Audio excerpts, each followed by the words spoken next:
Hi everyone, welcome to my channel. ఈరోజు సెషన్లో lady Macbeth speech from Macbeth act 1 scene 5 గురించి చెప్పుకుందాం. So ఇందులో లేడీ మ్యాక్బెత్ అనేది చాలా main character. Lady Macbeth is wife of Macbeth. Macbeth అనే person ఎవరు అంటే హీఈస్ ద కింగ్ అండ్ ఒక చిన్న రాజ్యం ఉంటుంది, దట్ ఈస్ గ్లెమిస్. గ్లెమిస్ అనే రాజ్యానికి ఆయన ఒక రాజు. ఓకే, సో లేడీ మ్యాక్బెత్ ఏమో అతని యొక్క వైఫ్. తను చెప్పినటువంటి స్పీచే మనకు ఈ స్టోరీ అనమాట, ఇక్కడ మనం చెప్పుకుంటాం. దీని రైటర్ వచ్చేసి William Shakespeare. If we see about the William Shakespeare was born in 1564 and died in 1616. Okay, అతను 1564లో పుట్టాడు, 1616లో చనిపోయారు. His exact date of birth is not recorded. అతని ఎగ్జాక్ట్ డేట్ ఆఫ్ బర్త్ ఏంటి అనేది రికార్డ్ చేయలేదు, అంటే కొంచెం డైలమాలో ఉందన్నమాట. కరెక్ట్ డేట్ తెలియదు, ఒక ట్రూ ఇటు అనేసి. So hence April 23rd is set to be his date of birth and date of death. So వాళ్ళు ఏం చేశారు అంటే అతని డేట్ ఆఫ్ బర్త్ అండ్ డేట్ని ఒకటే, లైక్ April 23rd అనేసి మనకు సర్చ్ చేస్తే ఇంటర్నెట్లో అదే దొరుకుతుంది. కొంతమంది April 26th బర్త్ అంటారు, April 23rd డెత్ అని కూడా అంటుంటారు. కానీ ఏంటి అంటే ఇతని birthday and death day April 23rd అని డిసైడ్ చేసుకొని ఆ రోజుని వరల్డ్ ఇంగ్లీష్ లాంగ్వేజ్ డే, మనకి ఎవ్రీ ఇయర్ మనకు జరుగుతూ ఉంటాయి కదా లాంగ్వేజ్ డే అనేసి, తెలుగు లాంగ్వేజ్ డే అనేసి, మదర్స్ డే ఫాదర్స్ డే ఎలా ఉంటుందో అలా ఇంగ్లీష్ లాంగ్వేజ్ డే కూడా ఉంటుంది. దాన్ని వరల్డ్ వైడ్గా ఎప్పుడు సెలబ్రేట్ చేస్తారు అంటే William Shakespeare birth and death అయినటువంటి April 23rd రోజు సెలబ్రేట్ చేస్తారు. He was an English dramatist, poet and actor of Elizabethan age. So Elizabethan age ఎప్పుడు ఉంటుంది? 16th 17th centuries ఉంటుంది. ఆ టైంలో ఉన్నటువంటి greatest dramatist, poet and also actor. He is also known as father of modern English literature. అతన్ని father of English modern literature అని కూడా అంటారు. He is regarded as the greatest writer in the English language. English లాంగ్వేజ్లోనే రైటర్స్లో ఆయన greatest, అంటే ఈయనకు మించిన గ్రేట్ పర్సన్ ఇంకా లేరంట. He is often called England's national poet, the bard of Avon and the world's greatest dramatist. So ఈయనకి గొప్ప గొప్ప పేరు ప్రఖ్యాతలు వస్తాయి కదా, అలా England's national poet, England nation మొత్తానికి ఆయన నేషనల్ పోయిట్గా బిరుదు వచ్చింది. అలాగే bard of even and the world's greatest dramatist అనేవి కూడా ఆయనకు వచ్చినటువంటి మంచి ప్రశంసలు. His works consist of 39 plays and 154 sonnets, 3 long narrative poems. ఆయన రాసినటువంటి అదంటే లిటరేచర్లో, ఆయన ఇంగ్లీష్ లిటరేచర్లో ఆయన చేసినటువంటి కాంట్రిబ్యూషన్లో 39 plays ఉన్నాయి, అంటే డ్రామాస్ అన్నమాట. 154 sonnets అంటే పోయమ్స్ ఉన్నాయి. And next 3 long narrative poems, అంటే narrative పోయమ్స్ అంటే ఏంటి అంటే ఒక డిస్క్రిప్టివ్, ఒక టాపిక్ని తీసుకొని దాని గురించి చెప్పుకుంటూ వెళ్ళిపోతూ ఉంటాయి, లైక్ సిరీస్ ఆఫ్ స్టోరీ అన్నమాట, డిస్క్రైబింగ్ స్టోరీ, దాన్ని narrative poems అంటారు. సో ఇవి వచ్చేసి అతని వర్క్స్.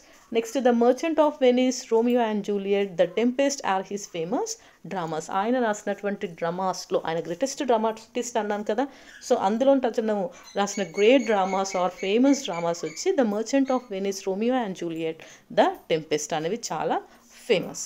ఇంకా హ్యామ్లెట్ కూడా ఉంటుంది. ఓకేనా, next this is about the writer William Shakespeare. Okay, మనం ఈయన గురించి తెలుసుకున్నాం కాబట్టి నెక్స్ట్ థీమ్లోకి వెళ్ళిపోదాం.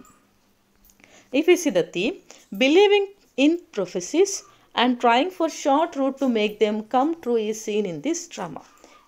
ఈ డ్రామాలో మనం ఏం చూస్తాము, ఏం తెలుసుకుంటాము అంటే ప్రొఫెసీస్, అంటే కొంతమంది ఉంటారు భవిష్యత్తు గురించి ముందే చెప్పడం, నాలెడ్జ్ ఆఫ్ ఫ్యూచర్స్, లైక్ భవిష్యత్ వాక్యాలు అని అంటారు కదా, నీకు ఫ్యూచర్లో ఇది అవుతుంది, నువ్వు ఫ్యూచర్లో కలెక్టర్ అవుతావు, నువ్వు సీఎం అవుతావు, నువ్వు అది ఇది అని చెప్తుంటారు కదా.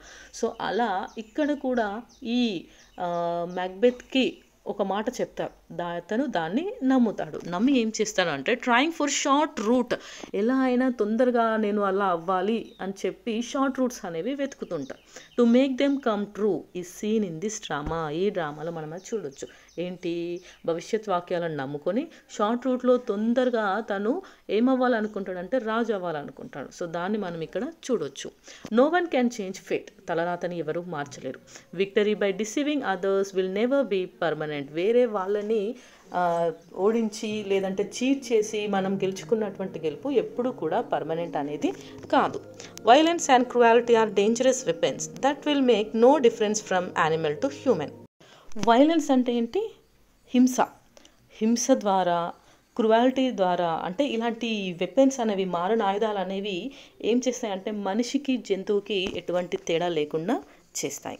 Forgetting the humanity and motherhood of a women is clearly seen here. So మానవత్వాన్ని మర్చిపోయి ఒక తల్లితనం అనేదాన్ని, తల్లి అనే ఒక భావన అనేది ప్రతి స్త్రీలోనూ ఉంటుంది. దాన్ని కూడా మర్చిపోయినటువంటి ఒక స్త్రీ యొక్క క్రువాలిటీని మనం ఇక్కడ చూడొచ్చు.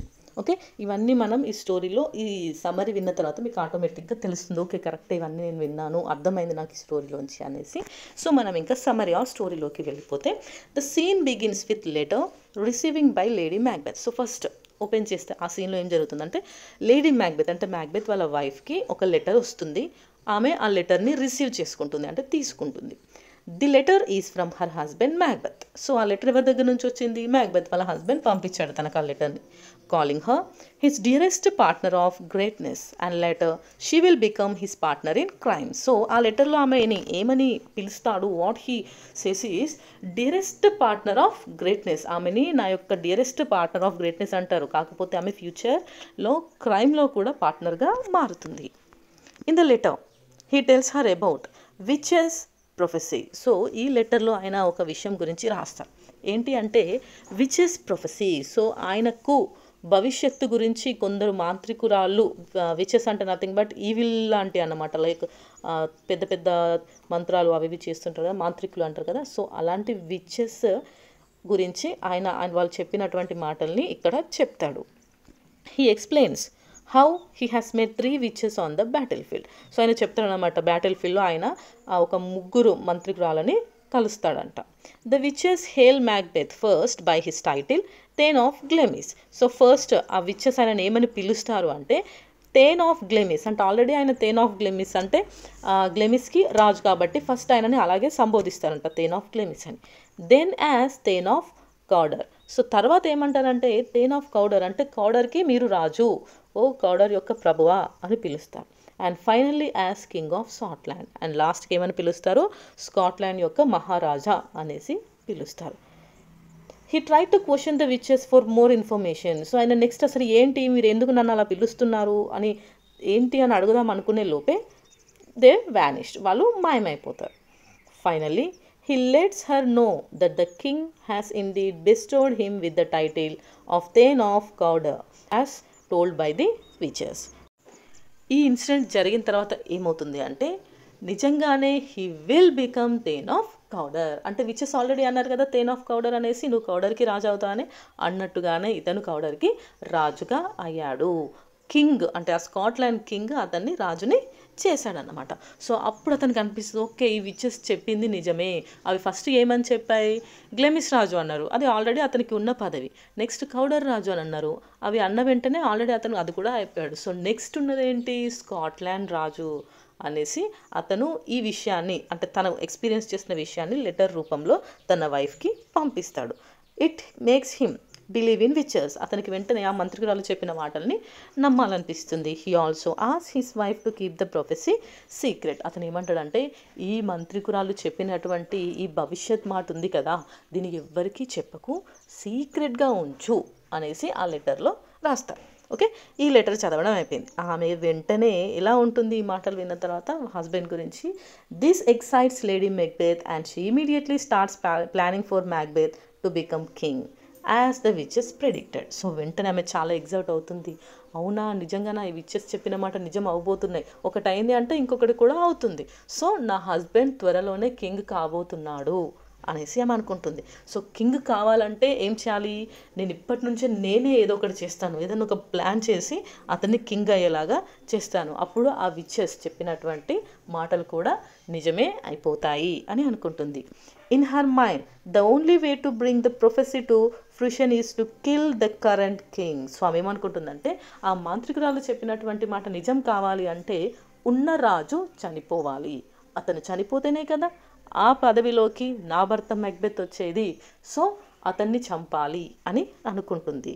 She says she can already feel the future right then. So ఆమెకు ఆల్రెడీ అనిపిస్తుంది, ఓకే నాకు ఫ్యూచర్ మొత్తం కళ్ళకి కనిపిస్తుంది, నా భర్తే అక్కడికి రాజు కాబోతున్నాడు అనేసి. However she worries that her husband is too kind and gentle to kill the current king and take the throne by force. So కాకపోతే ఆమెకు ఒక వరి ఉంటుంది.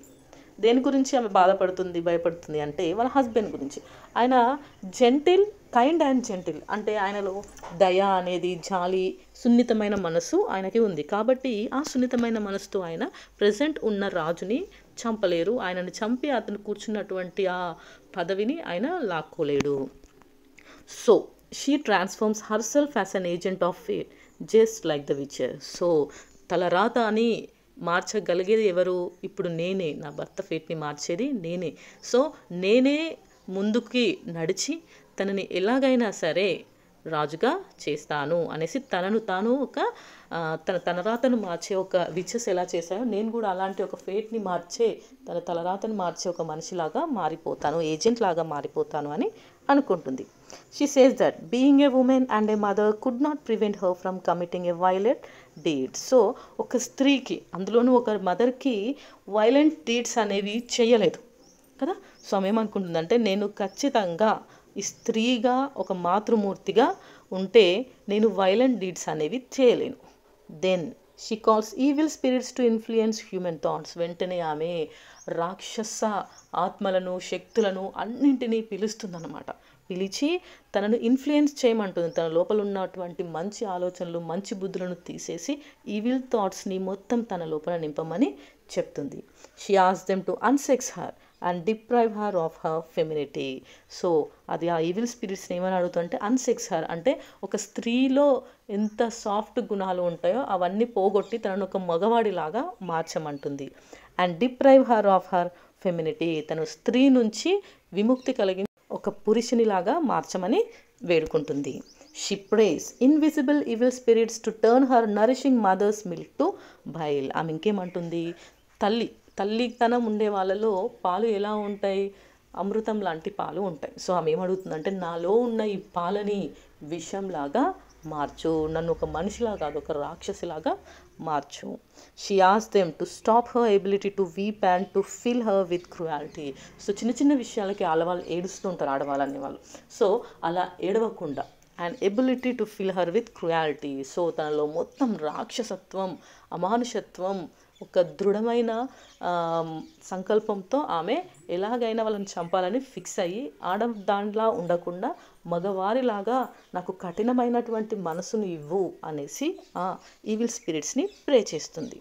She asks to thicken her blood so that guilt feeling and pity would not reach her heart. So తనకు మనసులో ఎటువంటి దయ కలగొద్దు, guilt నేను తప్పు చేస్తున్నాను అనే ఫీలింగ్ కలగొద్దు అంటే నా బ్లడ్, నా రక్తం మొత్తం గడ్డ కట్టాలి. Lastly, she calls upon the night itself to hide her actions in a blanket of darkness.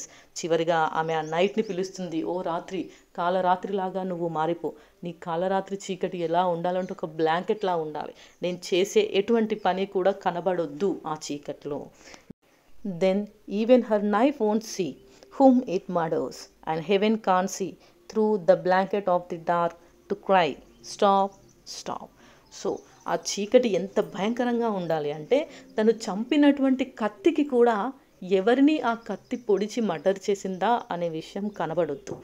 ఆఖరికి ఆ స్వర్గంలోంచి కూడా నన్ను ఎవరు ఆపండి ఆపండి చంపకు అనేసి అనొద్దు. అంటే అంత చీకటి నిండిపోవాలి, స్వర్గంలో ఉన్నవారికి కూడా ఏమీ కనబడొద్దు. Then a messenger enters and informs Lady Macbeth that King Duncan will stay the night at Fortress as a guest of Macbeth. తర్వాత కాసేపటికి ఈమె ఇలా అన్ని చేయాలి అనుకున్న తర్వాత ఒక మెసెంజర్ వచ్చి ఏమని చెప్పాడంటే లేడీ మ్యాక్బెత్తో కింగ్ డన్కన్ ఎవరు, కింగ్ ఆఫ్ స్కాట్లాండ్, ఎవరినైతే తను చంపాలనుకుంటుందో ఆ king Duncan will stay the night at fortress as a guest of Macbeth. So ఆ రోజు రాత్రి కింగ్ మ్యాక్బెత్ గెస్ట్ లాగా వాళ్ళ కోటకే వస్తున్నాడు అక్కడ ఉండడానికి అనే విషయం తెలిసింది. On hearing the news lady Macbeth becomes over ambitious. So అది విన్న తర్వాత ఆమెకి ఇంకేమైనా ఉందా, తను ఏం చేయాలనుకుంటుందో ఆ మనిషే తన కోటకి వస్తున్నాడు అనేసరికి తన లోపల ఉన్నటువంటి అత్యాశ అనేది బయటికి వచ్చింది. ఇదే ఛాన్స్ని వాడుకోవాలి అని అనుకుంది. She wants to utilize the chance to implement her plan. So ఇదే కరెక్ట్ టైం, సో దీన్ని నేను యూటిలైజ్ చేసుకోవాలి. ఇలా అంతా అనుకున్న తర్వాత మ్యాక్బెత్ వచ్చాడు. When Macbeth enters, Lady Macbeth tells him about her plan. So తను ఏమేమి అనుకుంది, తను చేసినటువంటి ప్లాన్ అన్నీ కూడా చెప్తుంది. She feels this as the perfect opportunity to kill the king and fulfill the witch's prophecy. So ఆమె ఏమని చెప్తుందంటే ఇదే కరెక్ట్ టైం, ఆల్రెడీ కింగ్ వచ్చున్నాడు, మనం ఈ టైంని యూటిలైజ్ చేసుకుందాం, అప్పుడు ఆ మంత్రగత్తెలు చెప్పినట్టు ఆ భవిష్యత్ మాట నిజమవుతుంది అనేసి భర్తతో చెప్తుంది. Macbeth is hesitant, but Lady Macbeth convinces him to go along with the plan. ఎంతైనా మెక్బెత్ కొంచెం దయ కలిగినటువంటి వాడు, మృదువైన స్వభావం కలవాడు. ఆయన కొంచెం తడబడతాడు ఇలాంటి ప్లాన్ చెప్పిన వెంటనే. అప్పుడు ఆమె ఏమంటుందంటే కన్విన్స్ చేస్తుంది, ఇలా కాదు ఇలా అది ఇది అనేసి అతను లాస్ట్కి కన్విన్స్ చేసి నేను చెప్పినట్టు నా ప్లాన్లో నువ్వు అమలు పరచు అంతే అనేసి చెప్తుంది. She tells him to leave everything to her and to maintain a peaceful appearance to avoid arousing suspicion. నువ్వేం చేయకు, నువ్వు సైలెంట్గా ఉండు, చాలా నార్మల్గా ఉండు, పీస్ఫుల్గా ఉండు, నీకేమీ తెలియదు అన్నట్టే ఉండు, అప్పుడైతేనే ఎవరికి మన మీద అనుమానం రాదు అని చెప్తుంది.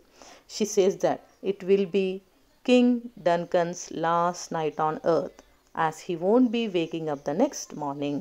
ఆ మాట చెప్పేమంటుందంటే స్టేజ్ సైడ్ అంటే మన సైడ్ చూసుకుంటూ కింగ్ డన్కన్ యొక్క చివరి భూమి మీద అతని చివరి రాత్రి ఇదే, ఎందుకంటే రేపు ఉదయం అతను నిద్ర లేవడం అనేది జరగదు అనేసి చెప్తుంది. దాంతో ఆ సీన్ అనేది ఎండ్ అవుతుంది. Okay, so this is the scene 5 of act 1. ఇందులో జరిగినటువంటి ఈ మ్యాక్బెత్, లేడీ మ్యాక్బెత్ స్పీచ్ ఇదే అన్నమాట. ఓకే, అందరికీ అర్థమైంది కదా. నెక్స్ట్ మనం కంక్లూషన్లోకి వెళ్దాం.